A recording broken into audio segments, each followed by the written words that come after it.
Reflections and interference with waves. Here are priming questions.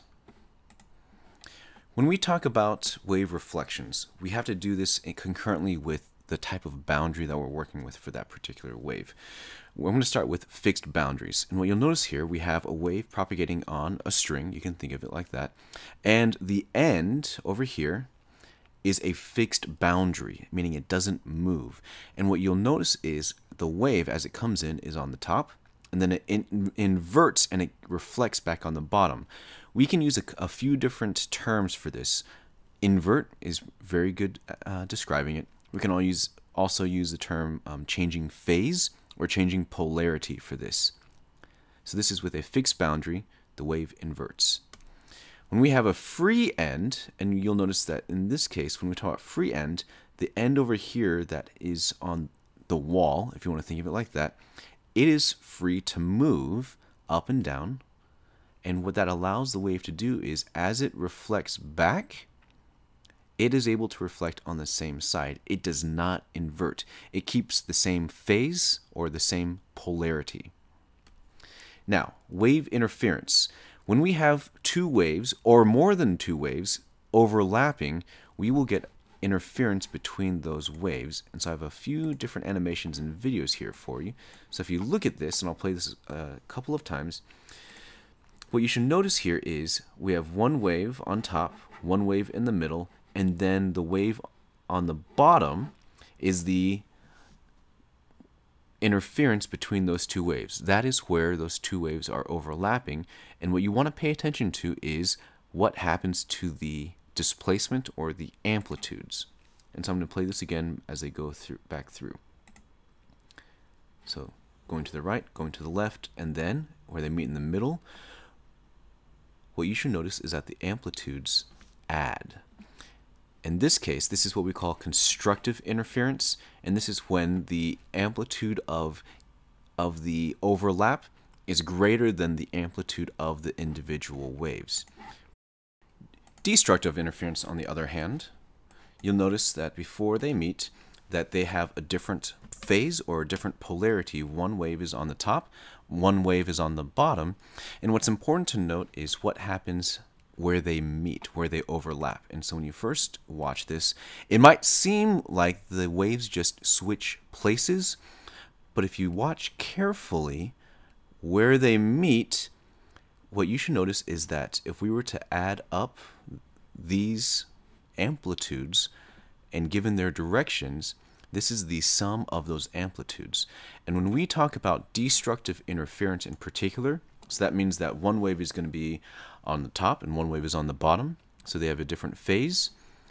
When this happens, when they overlap, the amplitudes still add, but one is a negative value, so they actually subtract from each other.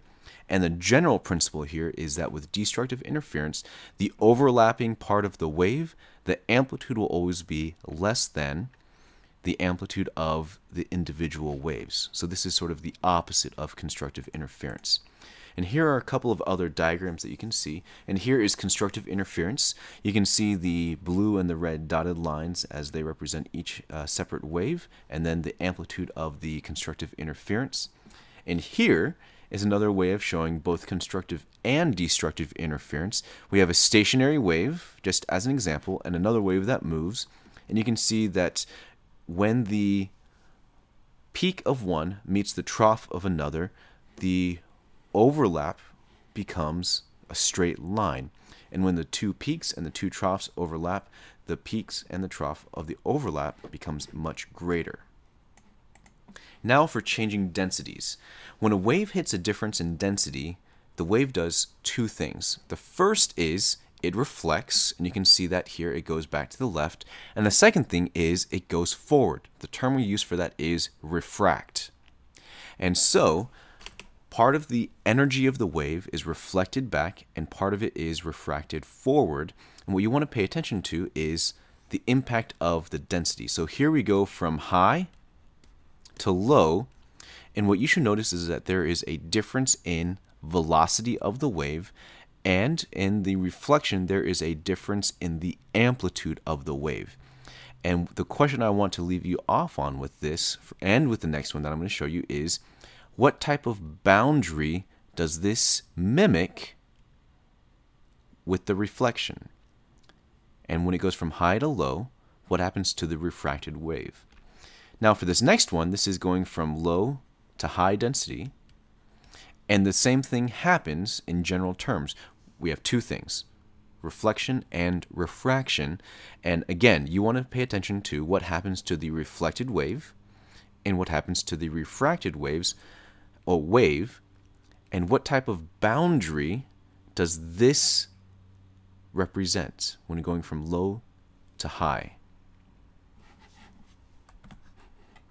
Now, we are going to be starting a Slinky Lab, and this is a fun lab, but in the past, or in the last year, I had some issues with students that would overstretch the Slinkies, and they don't go back to how they should have been.